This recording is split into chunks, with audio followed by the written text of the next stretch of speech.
Hey, I'm Brian Griese, former quarterback in the NFL, and you're watching Class Act Sports.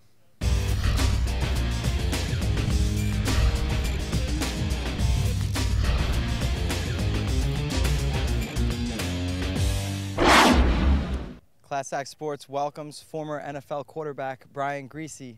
Brian, thanks for taking the time to join. How you playing out there today? Oh, we're doing all right. I've got my rental clubs with me, and so we're having a good time, and it's great to be here in support of Warrick and the awesome foundation he has. You know, talk about some of the things that you do off the field as well. I know you talked about your foundation. Go into that a little bit. Yeah, I started, in 1998 playing with the Broncos, and started a foundation called Judys House. And we work with kids that have had a parent die or a brother or sister die, trying to prevent the negative coping behaviors, whether it's drug and alcohol abuse or anxiety, depression. So Judy was my mother. She died when I was 12. And so we're trying to prevent and help those kids through the most difficult time of their life.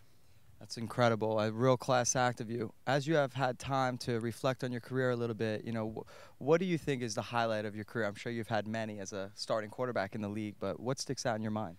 You know, I think the consistency with which I played, I never got to the Super Bowl and won that while I was playing. I've got a ring from Mr. Elway, but and then we came up a little bit short in Chicago.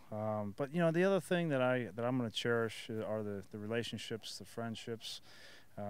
Guys like Warrick Dunn and Derek Brooks and Rod Smith, Eddie McCaffrey. These guys will be my friends forever, and so that's what I take away as the biggest thing, the biggest positive. That's great, man. And you're wrapping things up. What were some of the things that you learned or you took into your game from John Elway? Well, man, you can't try to emulate John Elway, and I was the one that had to take over from him, and there was big shoes to fill. But he was always prepared. He worked hard.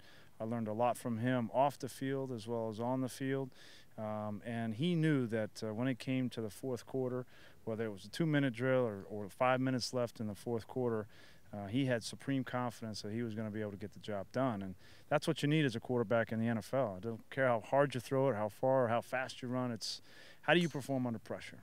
Well, you were a formidable quarterback, very consistent in the league. We thank you for taking the time to stop by with Class Act Sports. Thank you, man. Good luck to you. Oh, thank you. Thanks, Brian.